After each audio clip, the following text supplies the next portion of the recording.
En el año 31 a.C., el otrora glorioso Imperio egipcio estaba a punto de caer en manos de los guerreros más temidos y despiadados del mundo antiguo, los romanos. La reina Cleopatra, última de las faraonas del antiguo Egipto, había sido acusada de traición y su país estaba en ruinas por culpa de una guerra civil y de la hambruna. Cuando los romanos se hicieron con las tierras del Nilo, convirtieron uno de los lugares más inhóspitos del planeta en un próspero centro de comercio. ¿Quiénes eran las personas que llegaron aquí? ¿Qué les motivaba a venir? Desde el Mar Rojo hasta el Nilo, desde las ciudades perdidas hasta las montañas de esmeraldas, bajo la tierra y a través del mar, el país floreció cuando Roma dominó Egipto.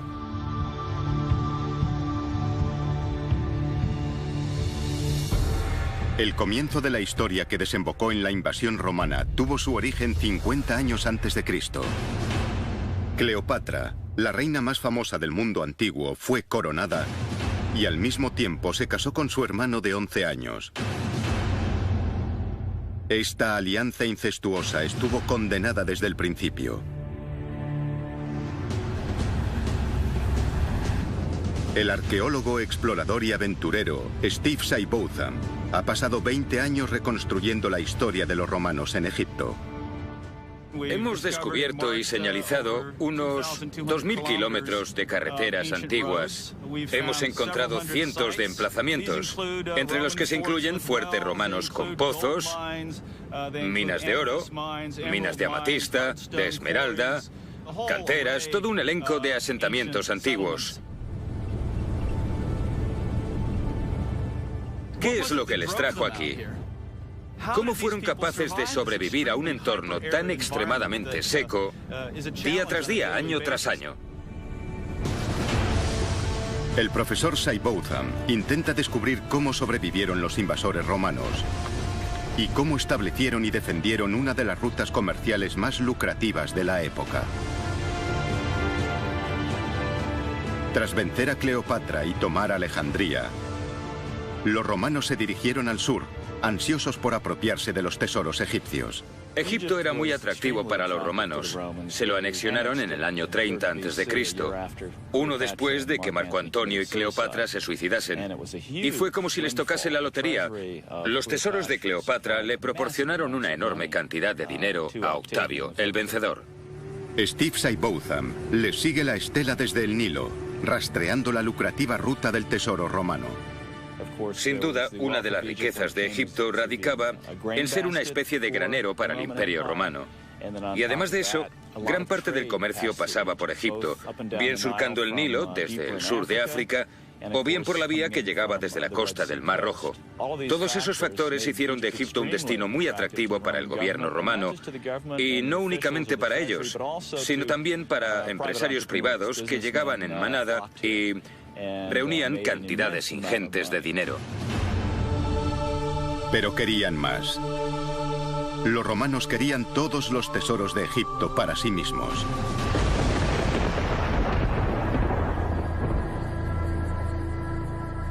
Hace 2000 años, los monumentos de los faraones ya eran antiguos.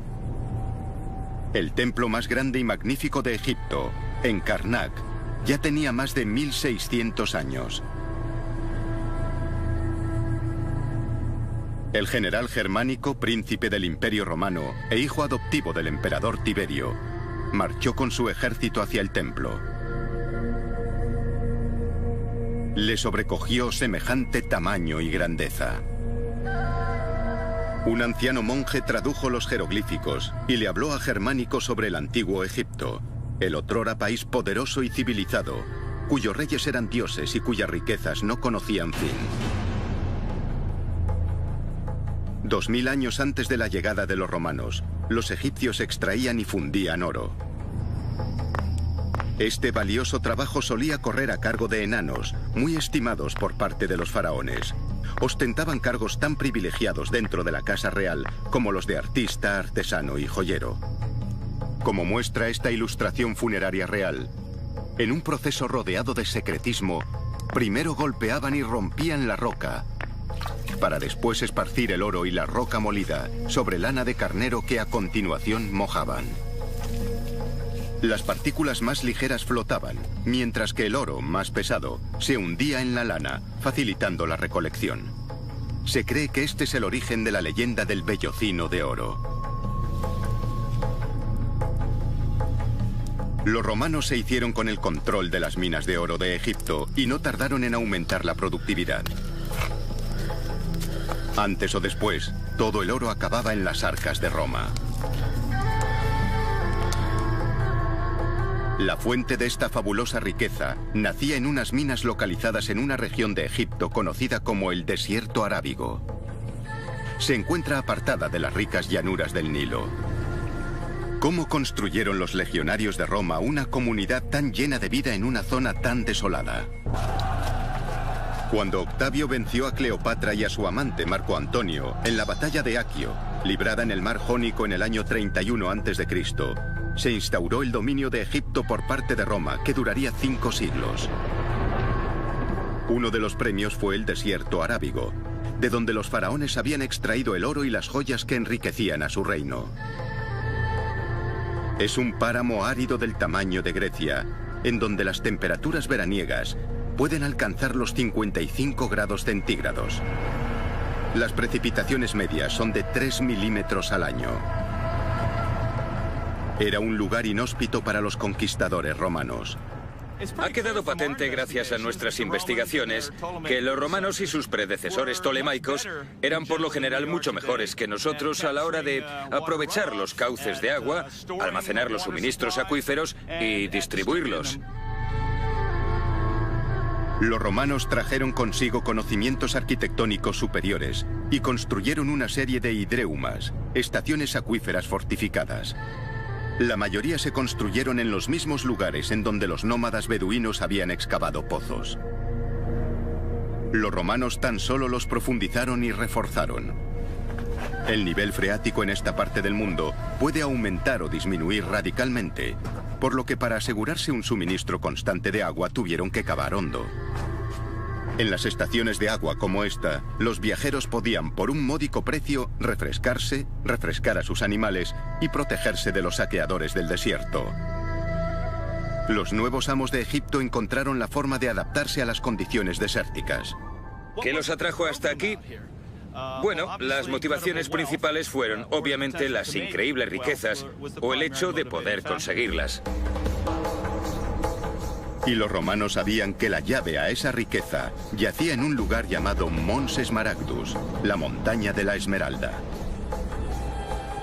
Esta es la ciudad abandonada de Sicaid, construida probablemente por los ancestros de Cleopatra. Albergaba a los hombres, mujeres y niños que vivían, trabajaban y morían en las vecinas minas de esmeralda. Los trabajos debieron de ser realizados a muy gran escala. Hasta ahora, Steve y su equipo han descubierto 150 casas en Sicaid, lo que sugiere que el pueblo contó con una población de unas 1000 personas y que se mantuvo durante unos 500 años. Construyeron este misterioso templo en plena roca. No se ha fechado con exactitud y tampoco sabemos a qué dioses veneraban allí. Se tardarán varios años en resolver los misterios de Sicaid, la ciudad construida sobre esmeraldas. Las esmeraldas, al igual que todas las piedras preciosas y semipreciosas, eran evidentes bienes de consumo. Eran muy demandadas, en especial por parte de las mujeres, con aquellos collares, pendientes y joyas para enseñar, para demostrar que obviamente disponían de medios económicos. Las primeras pruebas que nos indican que este lugar se llamaba Mons Smaragdus, que en latín significa montaña de la esmeralda, provienen de fuentes romanas. No existen evidencias anteriores al primer siglo antes de Cristo de que lo estuvieran explotando, y menos de que se llamase Mons Smaragdus. Esta información aparece por primera vez en el siglo I después de Cristo, y desapareció. No solo el promontorio, sino toda la zona circundante, de donde extraían estas esmeraldas, recibía el nombre de Mons Smaragdus. Lo realmente interesante de este lugar es que se trataba de la única fuente de esmeraldas situada dentro de las fronteras del Imperio Romano. Se sabe que había minas en Austria, pero al parecer no las explotaron hasta después de la caída del Imperio Romano. No hay pruebas, o hay muy pocas, de que los romanos conociesen los diamantes o los rubíes. Esta habría sido una de las piedras preciosas de mayor consideración que se podían encontrar en el Imperio Romano. Obviamente este lugar rebosó actividad durante al menos 500 años para producir las piedras preciosas que se consumían en cantidades bastante grandes, cabe decir, a lo largo de todo el Imperio Romano. Sería muy interesante saber si parte de estas esmeraldas se exportaban más allá de los límites del imperio para goce de los vecinos bárbaros del norte, los vecinos persas del este o cualquier otro que hubiera. No sabemos si estos tenían otras fuentes a su alcance. Nadie sabe con exactitud cuántas esmeraldas extrajeron de aquí, pero debieron de ser millones. La montaña cuenta con miles de pozos mineros. En las profundidades de una de las montañas del desierto arábigo, Steve desciende hasta una antigua mina de esmeraldas, acompañado por la arqueóloga y exploradora británica Katie Hurst. Han venido para descubrir cómo extrajeron los romanos esos millones de esmeraldas durante cientos de años. Voy reptando sobre mi estómago. Si comieses bien, no podrías trabajar aquí. Sí. Mira esto. ¿Qué has encontrado? Madre mía, mira esto. ¿Qué has encontrado? Mira. Oh, caramba. Fíjate. Estas grietas angostas se excavaron a mano. Baja todavía más. Las esmeraldas estaban muy arraigadas en la roca y se extraían con herramientas metálicas básicas. Me Y encanta. a mí, fíjate en las marcas del pico que hay. Están por Sí. todo el lugar. Oh, vaya. Pueden verse los tajos que hicieron con los picos. Mira aquí. Sí, sí. ¿Te imaginas cuánto trabajo debió de darles todo esto? Y todo para contentar a las señoras de Roma. Sí, Con todos aquellos collares y joyas. sí. Fíjate cómo resplandece esta piedra. ¿Es por las esmeraldas Es o...? mica. ¿Mica? Sí, debieron de sacar las esmeraldas de ahí. Se me deshace como la mantequilla en las manos. Claro. Cielos, mira. ¿Te imaginas esto iluminado solo con una lámpara de aceite? Y todo el humo que aquello generaba tenía que ser horrible. Entre el aire viciado y el humo de las lámparas, debía de apestar. Bajemos por aquí. Tal vez. ¡Wow, wow, wow, wow! Estoy bien. Con cuidado, estoy bien, con cuidado. Estoy bien. Vaya, ¿Qué? me he caído en un buen sitio. Hay montones de fragmentos de ánfora por aquí. Aquí debajo. Ve con cuidado. Sí. Caramba, mira esto. Mira esto. ¿Qué has encontrado? Toma ya. ¿Es una jarra? Es la boquilla de un ánfora, con un asa y todo. ¿La ves? Esto es fantástico. ¿A que sí? Diría que la última persona que usó esto fue hace 1500 o 2000 años. Fíjate, está en buen estado. Muy bueno. Sí. Ese trozo de cerámica, una ánfora rota, seguramente contenía la ración de agua de un minero romano. Rota, fue abandonada hace 2000 años. Vamos allá. Sí, esto está muy estrecho por aquí. ¿Qué hay abajo? Ya lo ves. Al parecer el techo se vino abajo. Vete tú a saber cuándo. ¿Cuánta gente habrá fallecido aquí? Sí. Sí, me pregunto si elaboraban estadísticas de los muertos y heridos de estas minas. ¿Crees que las mujeres de Roma sabían apreciar los esfuerzos que...? Estoy seguro de que no. Seguro que no tenían ni idea. Mira ahí arriba, fíjate. Hay rastros de los antiguos mineros por todas partes. Mira, parece como si hubieran puesto a propósito unas pequeñas agarraderas para las manos Sí, y para sí. los pies. Mira esto, picaron aquí Sí, y aquí. sí. Y seguramente más arriba para contar con unas agarraderas con las que poder... Un sitio donde poder apoyarse. Sí, eso es, sí. Se anticipaban a todo. Te preguntabas qué tipo de persona podría querer trabajar en un lugar así. Las pruebas demuestran que la mayoría del trabajo era libre y remunerado, así que... ¿En serio? Debía de ser bien pagado en comparación con lo que se pagaba habitualmente. Aquí se acaba. Sí. Supongo que hemos llegado a un punto donde solo podemos dar la vuelta. Oh, vaya. Mira aquí abajo. ¿Qué? Cielos, mira. ¿Qué? Parecen los restos de una cesta, ¿la ves? ¿Bromeas? Apunta ahí abajo. Dios mío, sí. ¿La alcanzas? ¿Puedes cogerla? Puedo intentarlo yo. ¿La has cogido? Podemos echarle un vistazo a la luz del sol. ¿Se puede hacer? Sí. Vale. Dios, cómo huele aquí abajo. Sí, y ahí seguramente sea peor. ¿Será por lo seco que está esto? Sí, Todo se preserva mejor así. sí. Bonita cesta. ¿Puedes cogerla? Puedo tocarla, pero no creo que pueda moverla sin dañarla un poco. Sí. Tiene muchas piedras. ¿La dejaremos ahí? Me temo que no nos queda más remedio. Es mejor dejarla que estropearla. Sí. Y es muy impactante encontrar algo así y saber que la última persona que la tocó, aparte de ti, antes que tú, fue algún romano. La cesta, probablemente usada para guardar la comida de algún minero, permanecerá en condiciones perfectas gracias al aire seco de la mina, hasta que algún arqueólogo futuro la redescubra.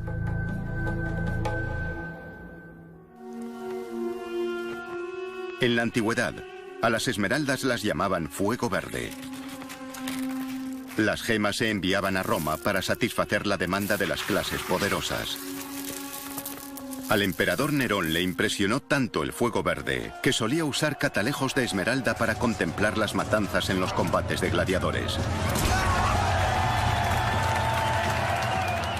Con el mercado egipcio de las materias primas bajo control, los romanos siguieron avanzando, construyendo ciudades en el desierto a su paso.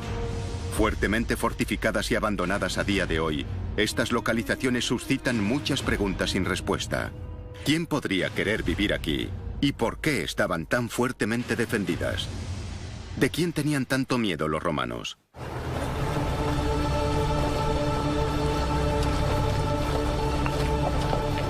El profesor Saibouzan y su equipo se dirigen a la ciudad de Chenchev, construida por romanos, habitada por romanos y defendida por guarniciones romanas hasta que la abandonaron misteriosamente.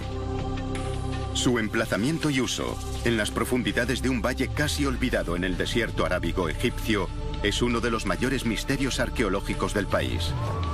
Tras 25 kilómetros de terreno escabroso, los vehículos no pueden seguir avanzando. Ayudados por los beduinos a Babda, la única forma de llegar es a pie. Así es como los habitantes romanos de Chenchev iban y venían. Es una caminata larga y peligrosa, a una temperatura de 50 grados. Steve solo ha arañado la superficie arqueológica de Chenchev, pero una cosa está clara: la gente que vivía aquí era rica. El tamaño, estilo y construcción de hogares todavía en pie lo demuestra. Pero ¿por qué vivían aquí? No parece haber fuentes de agua en la zona. Si observas cómo Mohamed prepara el café, te das cuenta de lo escasa que es aquí el agua. Sí, y tanto. Hasta la mínima gota es muy apreciada. ¿En la época romana la tierra era así de árida? Sí, era muy seca. Según los estudios que he visto sobre patrones de lluvias de por aquí, sí que lo era. Era muy seca. Las precipitaciones eran muy escasas y además... Todavía lo son. Aún lo son. Habría que excavar para sacar agua. Suponemos que hicieron pozos en los wadis. Steve y su equipo han explorado Chenchev y han descubierto unas 200 casas y 500 tumbas que se remontan al siglo III después de Cristo. Las excavaciones preliminares en vertederos revelaron un gran número de bienes de lujo, incluido un zafiro tallado. Pero el mayor misterio de todos es por qué este lugar estaba tan fuertemente defendido. En la cima de un pico a unos 150 metros sobre la ciudad se halla un fuerte romano. Visto desde arriba, la forma de boca llave hace que este sea un fuerte único en el Egipto romano. Subir hasta él es una tarea arriesgada, incluso acompañados por el veterano escalador Trevor Masia como guía. Vale, chicos, aquí comienza el sendero. Hay algunas secciones empinadas. Mirad bien dónde pisáis para que no se desprendan rocas que puedan caerle encima al compañero que os sigue. Antes de apoyar las manos en algún sitio, fijaos bien y aseguraos de que no os apoyáis cerca de algún escorpión o serpiente. ¿Serpientes? Sí, estad atentos. Los escorpiones y las serpientes venenosas abundan en el desierto arábigo, pero la mayor amenaza es la deshidratación. En una escalada tan ardua bajo temperaturas de 50 grados, se necesita beber al menos 2 litros de agua por hora. Obviamente existen otros peligros. ¡Cuidado abajo!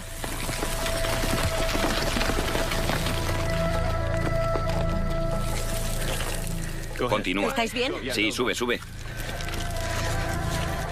Debió de ser una vida muy dura para los desafortunados soldados romanos destinados en Chenchev.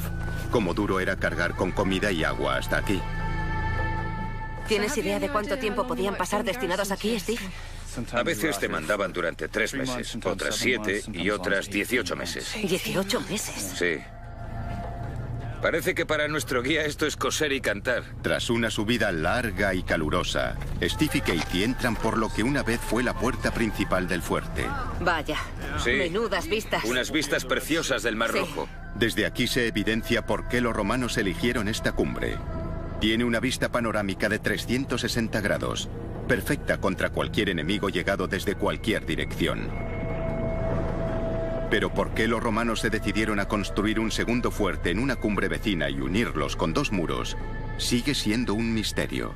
Es el único fuerte que hemos encontrado en la región que guarda una disposición tan rara, con los 2 fuertes en las 2 cumbres, conectados mediante 2 muros paralelos. Es un poco raro. Muy extraño, sí, no tengo ni idea.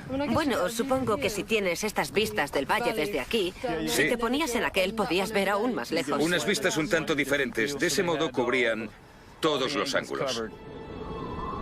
Hasta que no se realicen más excavaciones, Chenchev seguirá ocultando sus secretos. Los romanos avanzaron hacia el este, a través de los desiertos de Egipto. Solo se detuvieron cuando llegaron a Berenice, en las costas del Mar Rojo. Resulta difícil imaginar que Berenice fuese entonces una ciudad dinámica, uno de los centros comerciales más lucrativos del mundo conocido. Las expediciones de Steve de los últimos 20 años se han centrado en esta zona.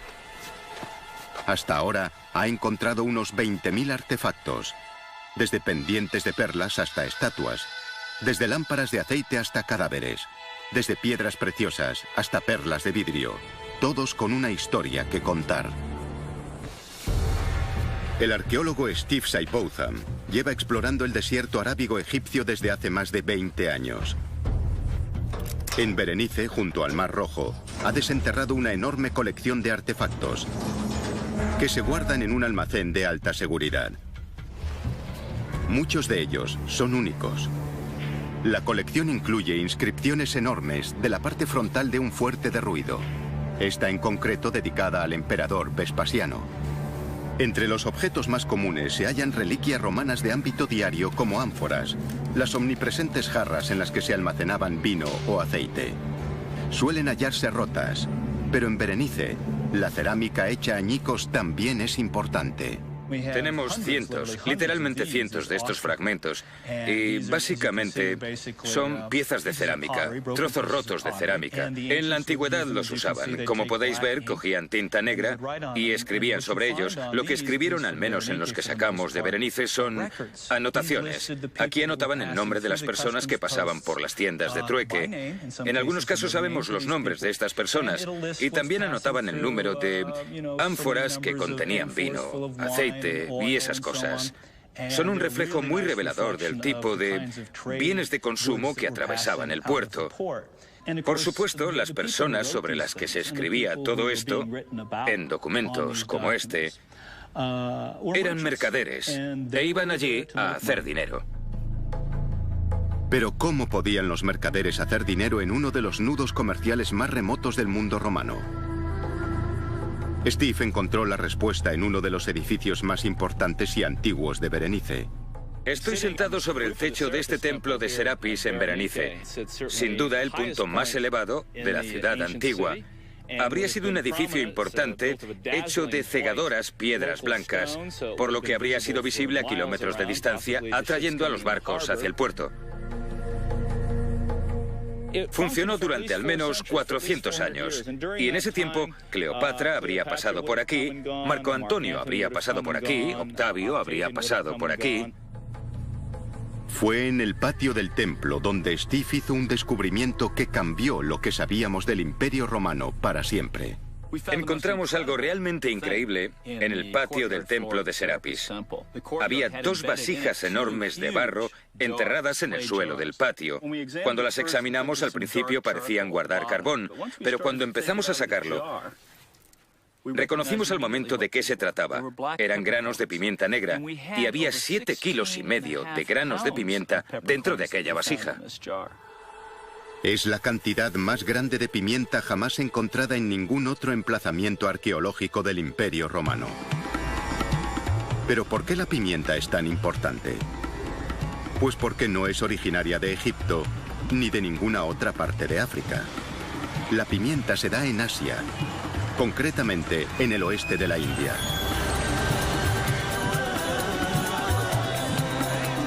El bote de pimienta que encontró Steve en el templo es la prueba definitiva de que los romanos dieron con el modo de navegar por el Océano Índico, más allá de las fronteras del mundo conocido.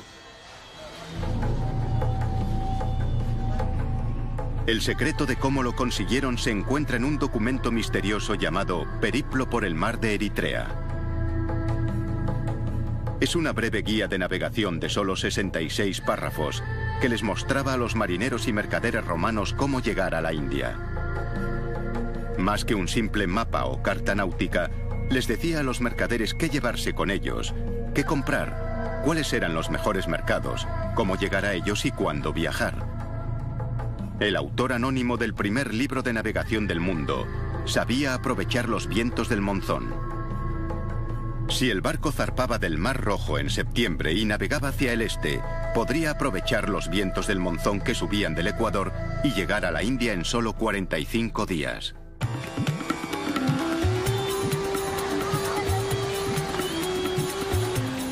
A los pocos años de llegar los romanos a Berenice, ya estaban comerciando con las tierras donde hoy se encuentra Yemen, Omán, Pakistán y la India. Se trajeron consigo riquezas inimaginables.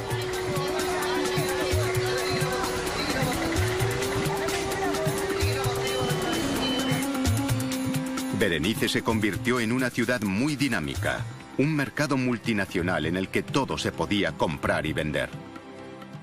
Estamos en el centro de Berenice, caminando por una de las principales avenidas de la ciudad. Tiene orientación este-oeste y une el templo de Serapis, bajando por la colina y atravesando la zona residencial comercial, con la basílica. Enterrado entre los edificios más antiguos de Berenice, Steve descubrió un vertedero muy anterior, justo en el medio de lo que era la calle principal.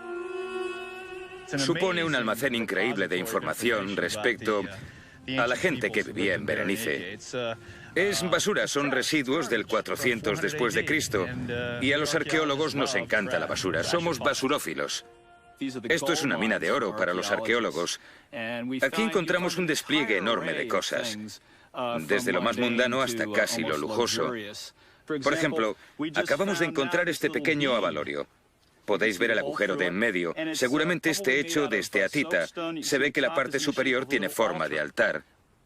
También tenemos este hermoso grafito que encontramos en una zanja cercana que muestra un velero.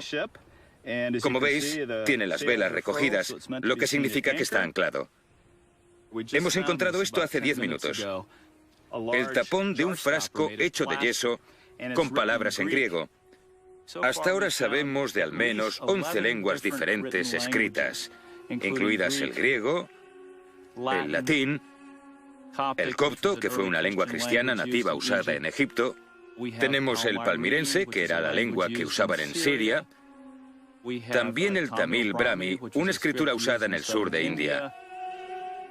Tenemos el prácrito. Tenemos toda una variedad de lenguas. Una de las cosas que encontramos en este vertedero fueron papiros. Este en particular es una bonita versión de uno que actualmente está en un almacén en Coptos. Está escrito por una mujer llamada Jefeni, y en él le escribe a su hijo, su caprichoso hijo. Igual de típico que las cartas que podrías recibir hoy de tu madre. Dice: no tengo noticias tuyas, te he escrito muchas veces, pero no sé nada de ti, en qué andas metido, ¿por qué no le escribes a tu querida madre? Estos vertederos son auténticos almacenes de historias personales de individuos, de gentes cuyos nombres sabemos gracias a los documentos. Otros de ellos no son completamente anónimos. Estos retratos de momias del siglo III nos ofrecen una idea de cómo habría sido la clase de los mercaderes ricos de Berenice. Los encontraron en una región de Egipto poblada por una clase media romana de riquezas similares. Pintados en vida, haciendo perceptibles sus riquezas, estas son las caras de un pueblo feliz, satisfecho, rico y tremendamente próspero. Eran los mercaderes que comerciaban con los pueblos del este y volvían con cantidades enormes de pimienta, especias e incienso, para las cuales habían creado una demanda insaciable en Roma. Los barcos cargados con olíbano y mirra de Yemen y Omán atracaban regularmente. Nerón, tras matar a su madre y patear hasta la muerte a su esposa embarazada, tuvo tantos remordimientos que usó el equivalente a un año de importaciones de olíbano en el funeral de su esposa Popea. La embalsamaron en olíbano y la lavaron y llenaron el ataúd con él. Cada uno de los dolientes portaba una máscara de Popea. La cada vez más depravada decadencia de Roma dependía de barcos mayores y más frecuentes cargados con especias e incienso del este. Y por un corto periodo de tiempo, la pimienta valió más que su peso en oro. Los primeros siglos de la era cristiana vieron la época dorada de Berenice. Barcos cargados de vino romano, algodón egipcio, cristal y cobre salían del puerto hacia los lucrativos mercados orientales. Y los barcos volvían cargados con especias valiosas e incienso. Pero no todos conseguían llegar a puerto. El mar Rojo que baña Berenice es traicionero, con arrecifes de coral justo bajo la superficie, esperando para abrir el casco de cualquier barco que se le acerque en exceso. Solo se llegaron a encontrar un puñado de navíos romanos. Pero según un buzo amateur local, a 16 kilómetros de Berenice yace un antiguo navío. ¿Podría tratarse de un barco mercante romano que iba o volvía de la India?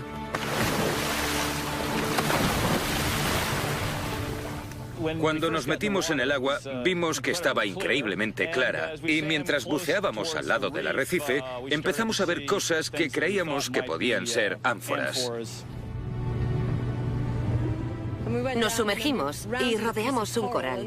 Y de repente vimos un trozo de ánfora tirado en el suelo marino. Fue increíble. Y además era un trozo grande. Diría que de 1 metro de largo. No tenía ningún asa. Y dentro tenía corales encostrados. Pesaba lo suyo, pero fue un momento muy emocionante al encontrar restos de actividad romana en la zona. Dado que eran tan comunes en los yacimientos romanos, las ánforas ofrecen pistas a los arqueólogos. La forma y tamaño sugieren lo que una vez contuvieron y lo antiguas que son. Después encontramos la mitad superior. Debía de medir al menos medio metro. Rondaba quizá los 60 centímetros.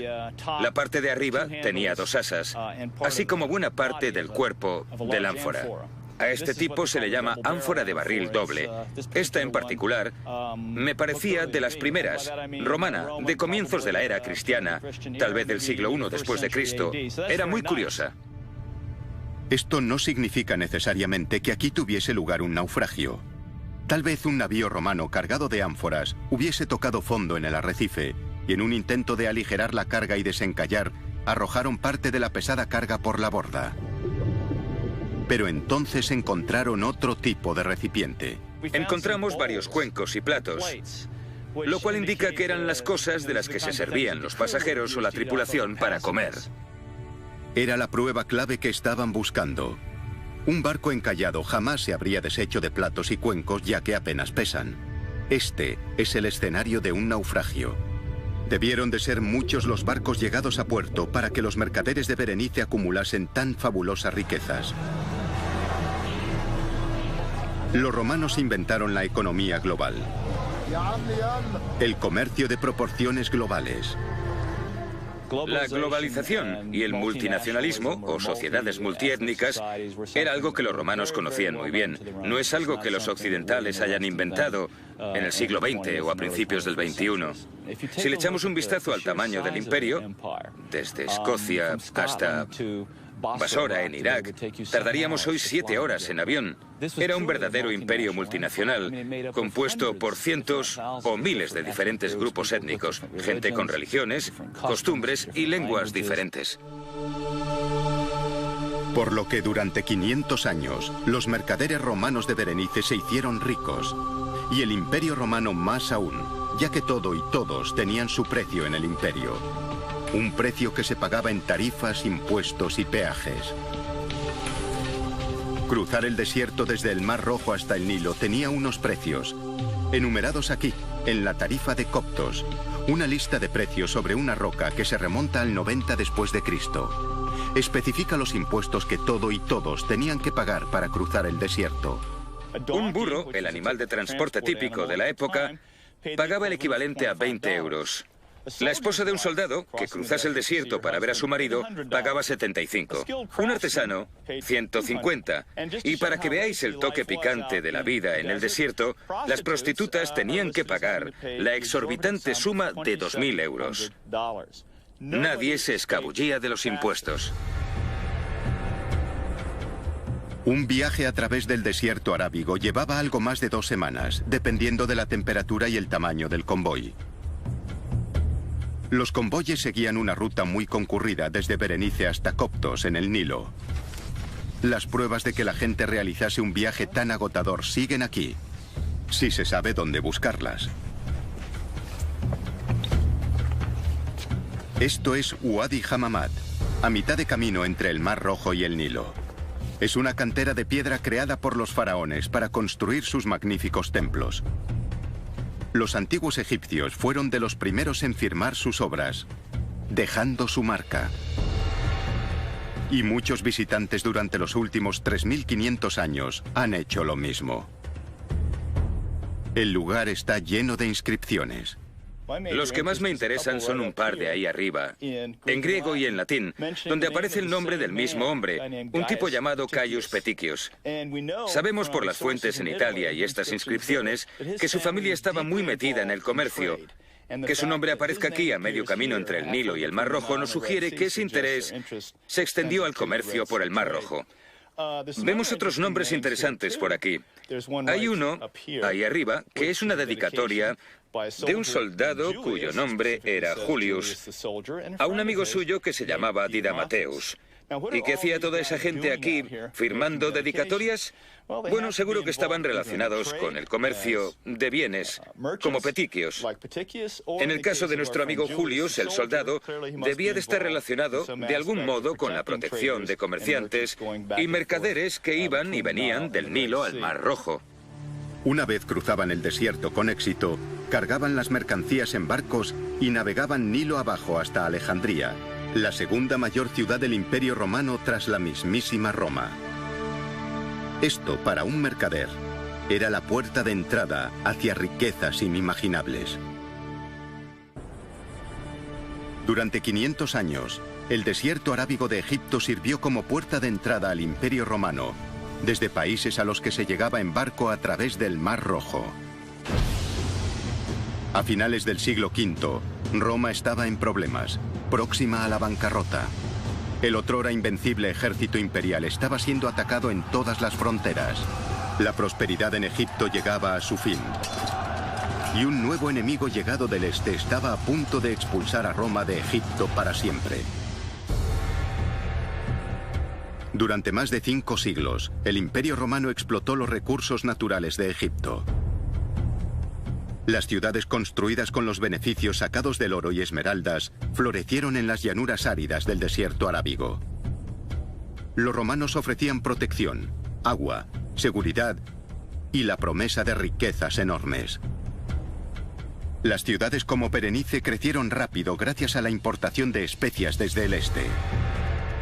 Entre los mercaderes romanos se encontraban algunas de las personas más ricas del mundo. Gracias a una serie de documentos, en especial gracias a uno del siglo II después de Cristo, Sabemos el tipo de cargamentos que llegaban de la India: nardos, marfil y tela, cuyo peso ascendía aproximadamente a las 3,5 toneladas. Y el valor rondaba los 7 millones de dracmas. Si hacemos la conversión a día de hoy, serían unos 150 millones de euros. El geógrafo romano Estrabón, célebre en el siglo I después de Cristo, dejó anotado que cada año 120 barcos de 75 toneladas de peso cada uno hacían la ruta entre la India y el Mar Rojo. Esto deja entrever el gran volumen de negocio que se tejió durante 5 siglos. Es una cantidad apabullante. Estamos hablando de casi 8 billones de euros en importaciones, y eso en cifras conservadoras, suponiendo que solo fueran 120 barcos al año y que solo tuvieran 75 toneladas de capacidad. Sabemos en ambos casos que seguramente se trataba de estimaciones a la baja. Echa cuentas y piensa que el gobierno recaudaba un 25% en impuestos. Es algo realmente increíble. Pero en el siglo V, el auge llegaba a su fin. El río del oro se estaba secando. El decadente Imperio Romano estaba siendo atacado desde muchos frentes. El una vez magnífico Imperio Romano se estaba desintegrando por culpa de contiendas familiares. El comercio cesó y los barcos dejaron de llegar del este. Berenice fue quedando abandonada. Los edificios cayeron y la arena comenzó a cubrir la ciudad. Al tiempo que Berenice iba desapareciendo, el Imperio Romano perdía finalmente el control sobre Egipto. En la batalla de Nikiu, en el 646 después de Cristo, las tropas invasoras árabes rodearon Alejandría. Asediados, los romanos se encomendaron a un único combate, un duelo a muerte, con la capital egipcia como premio. El campeón romano se enfrentó a su antagonista árabe. Tras una lucha desesperada y sanguinaria, espada contra cimitarra, el romano recibió una herida mortal. El ejército árabe se hizo con la ciudad.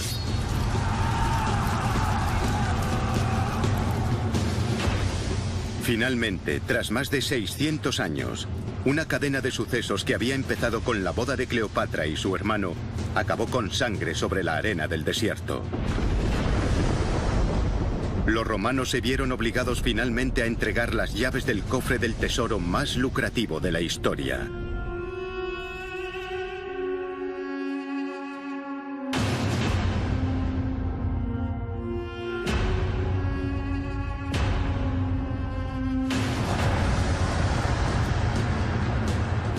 Pero para Steve Seibotham y su equipo internacional de arqueólogos, sigue habiendo un sinfín de proyectos de excavaciones esperándolos.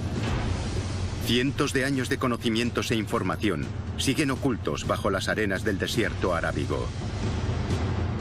Todavía quedan muchísimos lugares y ciudades nuevas que desenterrar y miles de historias que revelar de cuando Roma dominó Egipto.